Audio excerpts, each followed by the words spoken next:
I am writing this under an appreciable mental strain, since by tonight I shall be no more.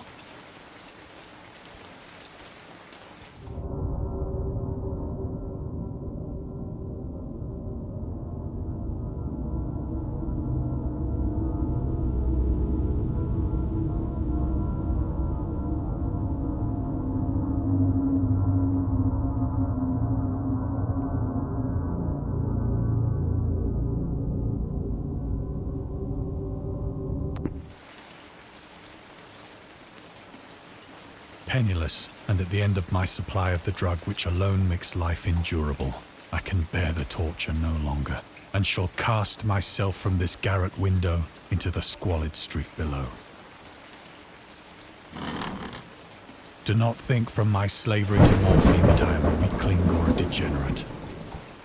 When you have read these hastily scrawled pages, you may guess, though never fully realize, why it is that I must have forgetfulness or death.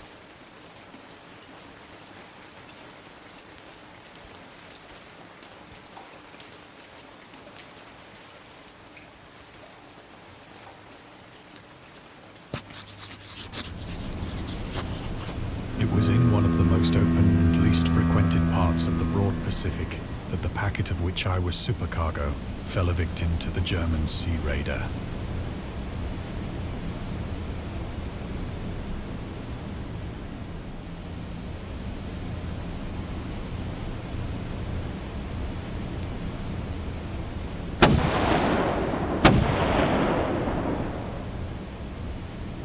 The Great War was then at its very beginning, and the ocean forces of the Hun had not completely sunk to their later degradation.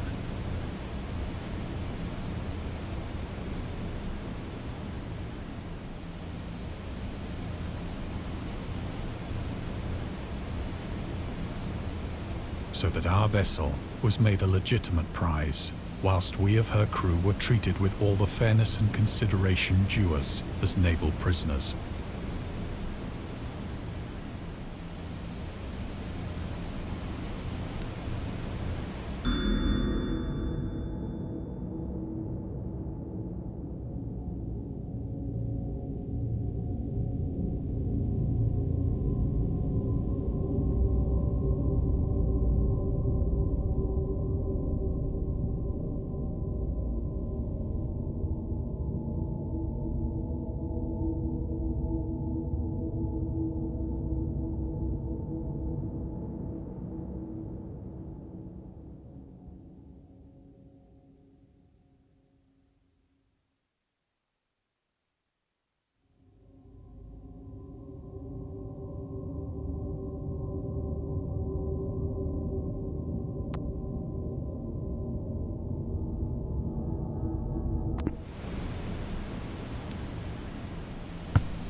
So liberal, indeed, was the discipline of our captors, that 5 days after we were taken, I managed to escape alone, in a small boat, with water and provisions for a good length of time.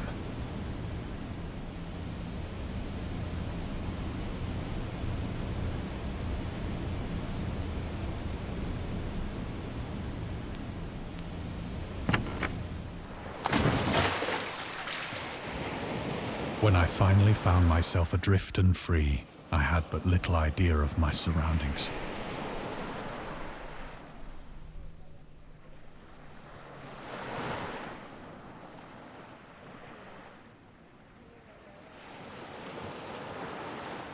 Never a competent navigator, I could only guess vaguely by the sun and stars that I was somewhat south of the equator. Of the longitude, I knew nothing, and no island or coastline was in sight.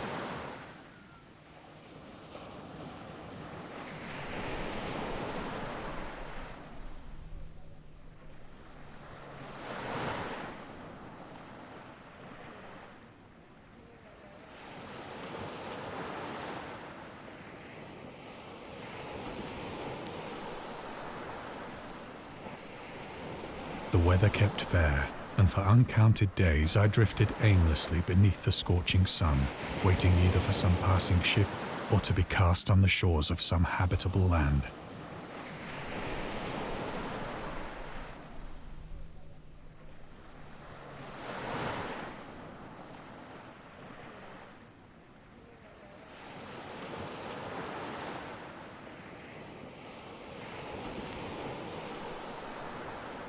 But neither ship nor land appeared, and I began to despair in my solitude upon the heaving vastness of unbroken blue. The change happened whilst I slept. Its details I shall never know, for my slumber, though troubled and dream-infested, was continuous.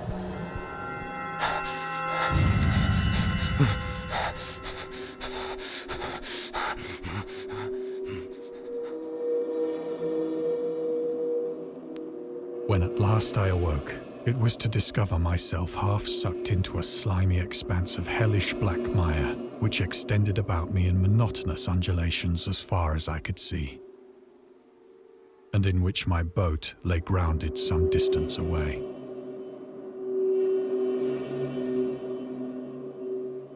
Though one might well imagine that my first sensation would be of wonder at so prodigious and unexpected a transformation of scenery, I was in reality more horrified than astonished.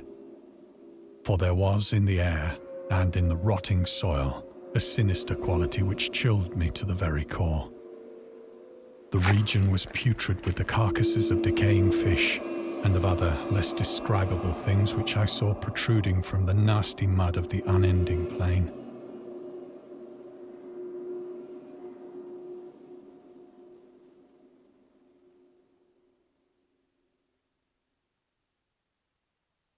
Perhaps I should not hope to convey in mere words the unutterable hideousness that can dwell in absolute silence and barren immensity.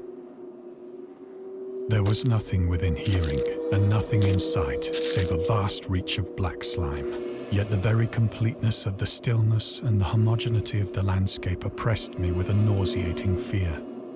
The sun was blazing down from a sky which seemed to me almost black in its cloudless cruelty, as though reflecting the inky marsh beneath my feet.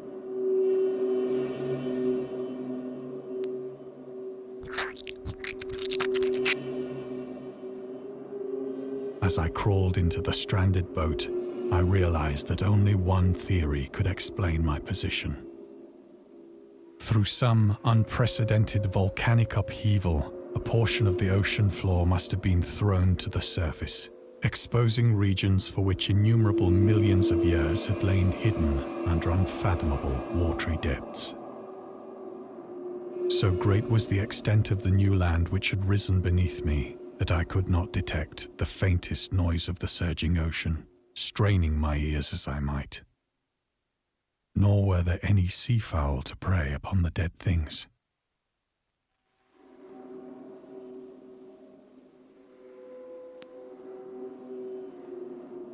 For several hours I sat thinking or brooding in the boat, which lay upon its side and afforded a slight shade as the sun moved across the heavens.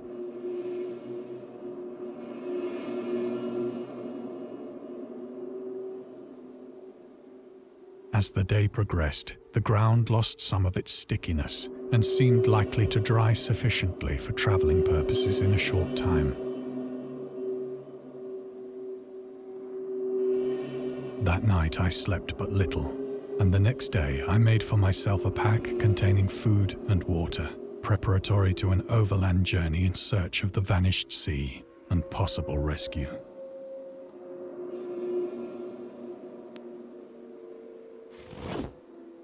On the third morning, I found the soil dry enough to walk upon with ease. The odor of the fish was maddening, but I was too much concerned with graver things to mind so slight an evil, and set out boldly for an unknown goal.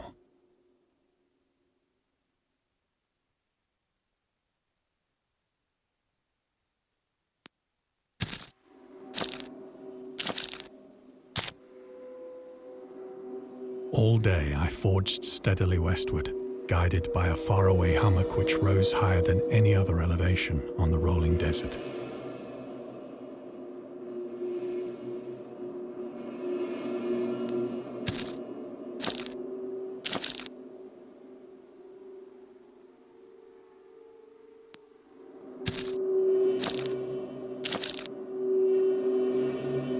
That night I encamped, and on the following day still travelled toward the hummock, though that object seemed scarcely nearer than when I had first espied it.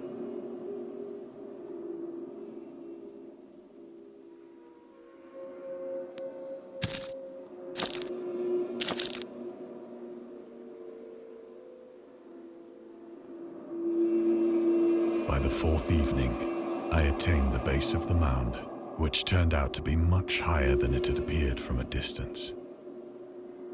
An intervening valley setting it out in sharper relief from the general surface. Too weary to ascend, I slept in the shadow of the hill. I know not why my dreams were so wild that night, but ere the waning and fantastically gibbous moon had risen far above the eastern plain, I was awake in a cold perspiration, determined to sleep no more. Such visions as I had experienced were too much for me to endure again, and in the glow of the moon I saw how unwise I had been to travel by day. Without the glare of the parching sun, my journey would have cost me less energy. Indeed, I now felt quite able to perform the ascent which had deterred me at sunset. Picking up my pack, I started for the crest of the eminence.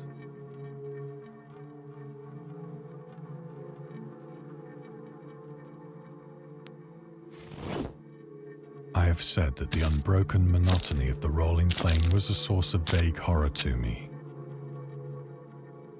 But I think my horror was greater when I gained the summit of the mound and looked down the other side into an immeasurable pit or canyon, whose black recesses the moon had not yet soared high enough to illumine.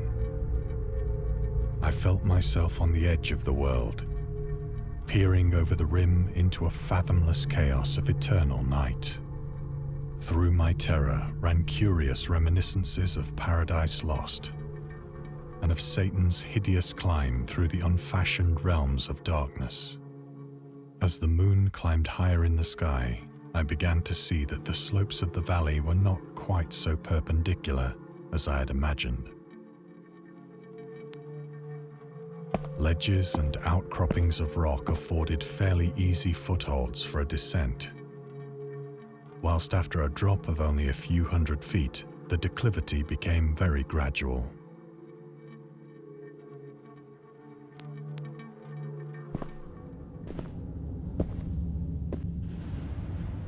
Urged on by an impulse which I cannot definitely analyze, I scrambled with difficulty down the rocks and stood on the gentler slope beneath, gazing into the Stygian deeps where no light had yet penetrated. All at once, my attention was captured by a vast and singular object on the opposite slope, which rose steeply about 100 yards ahead of me. An object that gleamed whitely in the newly bestowed rays of the ascending moon.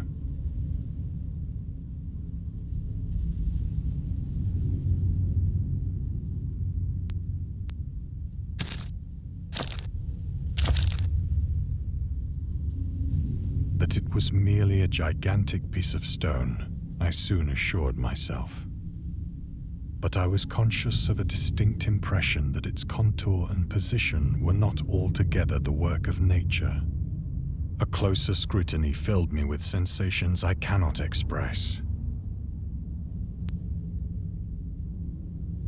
For despite its enormous magnitude, and its position in an abyss which had yawned at the bottom of the sea since the world was young, I perceived beyond a doubt that the strange object was a well-shaped monolith, whose massive bulk had known the workmanship and perhaps the worship of living and thinking creatures.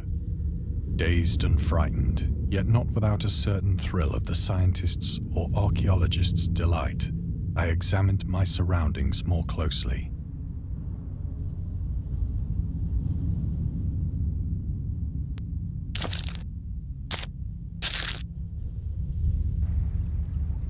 The moon, now near the zenith, shone weirdly and vividly above the towering steeps that hemmed in the chasm, and revealed the fact that a far-flung body of water flowed at the bottom, winding out of sight in both directions and almost lapping my feet as I stood on the slope.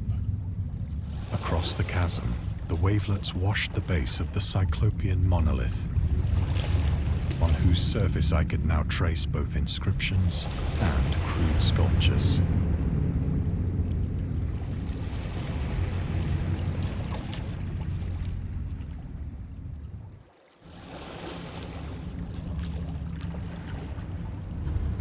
The writing was in a system of hieroglyphics unknown to me and unlike anything I'd ever seen in books, consisting for the most part of conventionalized aquatic symbols such as fishes, eels, octopi, crustaceans, mollusks, whales, and the like. Several characters obviously represented marine things which are unknown to the modern world, but whose decomposing forms I had observed on the ocean-risen plain. It was the pictorial carving, however, that did most to hold me spellbound.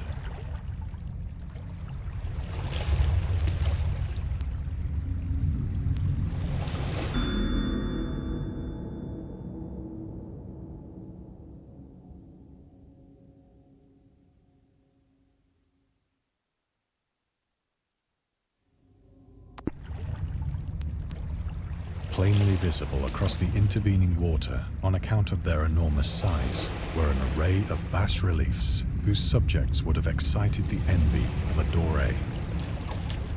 I think that these things were supposed to depict men, at least a certain sort of men, though the creatures were shown disporting like fishes in the waters of some marine grotto, or paying homage at some monolithic shrine which appeared to be under the waves as well.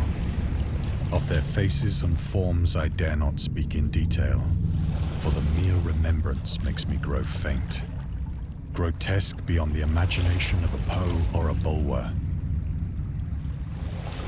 They were damnably human in general outline, despite webbed hands and feet, shockingly wide and flabby lips, glassy, bulging eyes, and other features less pleasant to recall. Curiously enough, they seem to have been chiseled badly out of proportion with their scenic background. For one of the creatures was shown in the act of killing a whale, represented as but little larger than himself. I remarked, as I say, their grotesqueness and strange size, but in a moment decided that they were merely the imaginary gods of some primitive fishing or seafaring tribe. Some tribe whose last descendant had perished eras before the first ancestor of the Piltdown or Neanderthal man was born.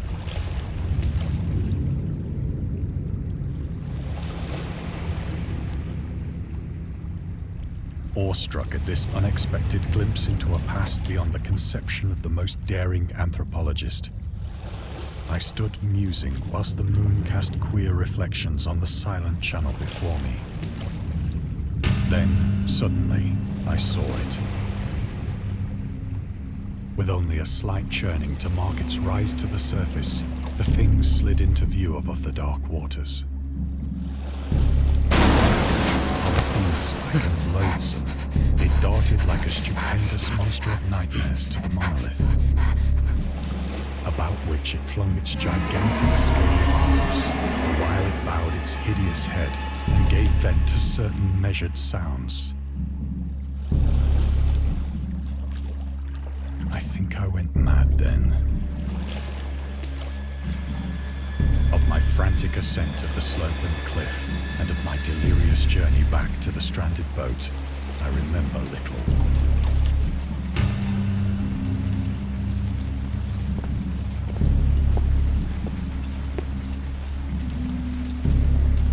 I believe I sang a great deal and laughed oddly when I was unable to sing.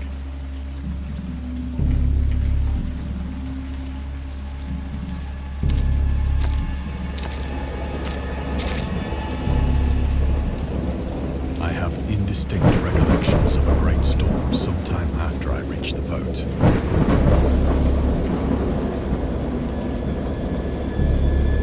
At any rate, I know that I heard pearls of thunder and other tones which nature utters in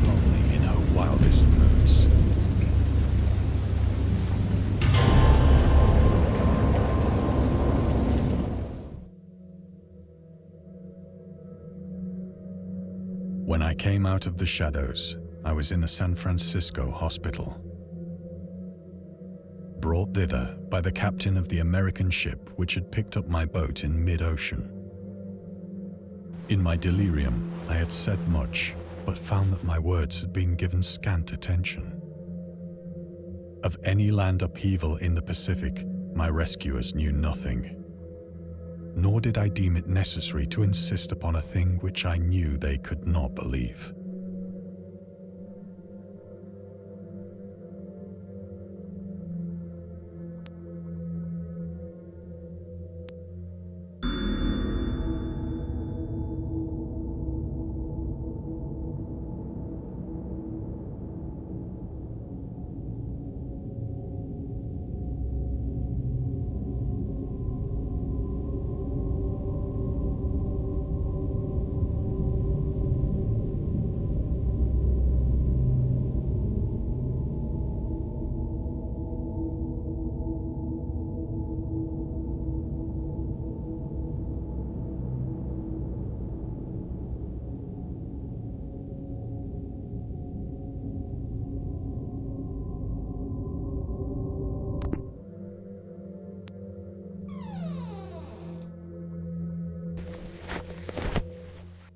Once I sought out a celebrated ethnologist and amused him with peculiar questions regarding the ancient Philistine legend of Dagon, the fish god.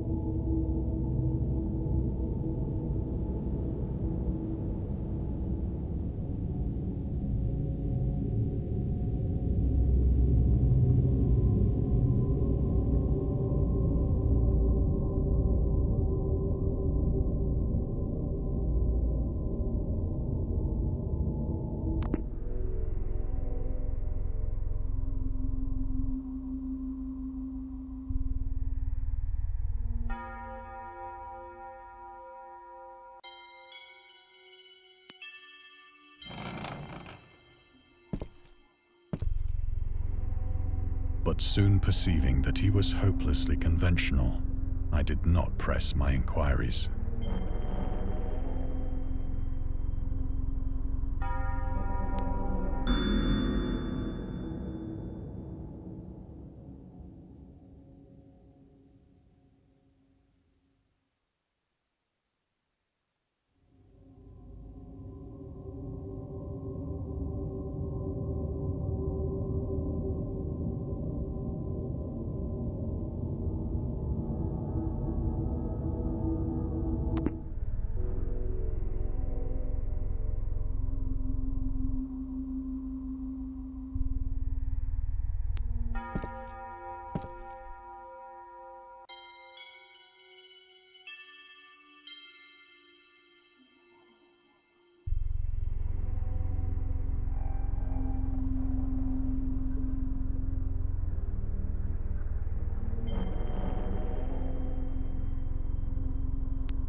It is at night, especially when the moon is gibbous and waning, that I see the thing.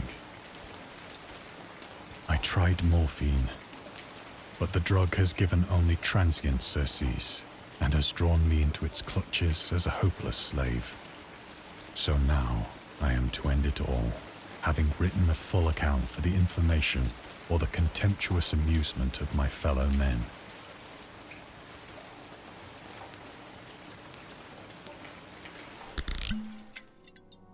Often, I ask myself if it could not all have been a pure phantasm, a mere freak of fever as I lay sun-stricken and raving in the open boat after my escape from the German man-of-war. This I ask myself, but ever does there come before me a hideously vivid vision in reply. I cannot think of the deep sea without shuddering at the nameless things that may at this very moment be crawling and floundering on its slimy bed, worshipping their ancient stone idols and carving their own detestable likenesses on submarine obelisks of water-soaked granite. I dream of a day when they may rise above the billows to drag down into their reeking talons the remnants of puny, war-exhausted mankind.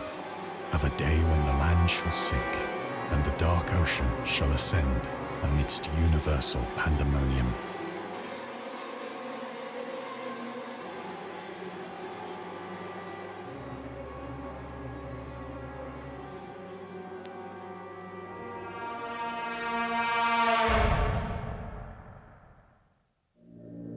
The end is near. I hear a noise at the door, as of some immense slippery body lumbering against it.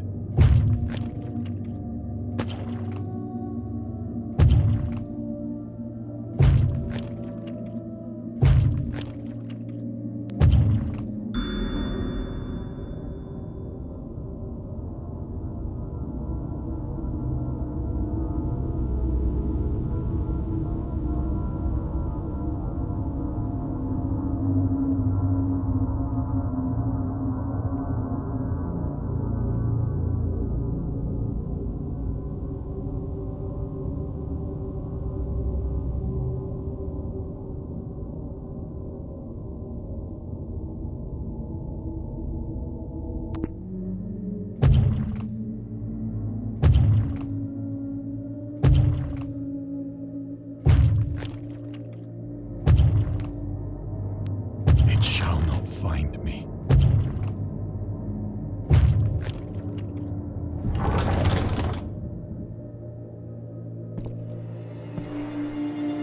God, that hand!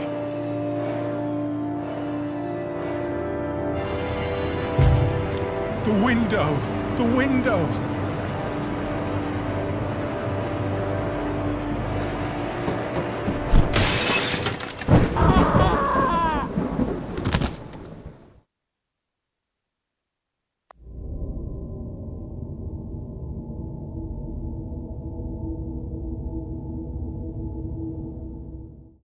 Thanks for watching, and if you like what I do and want to support, click my Ko-fi link in the description.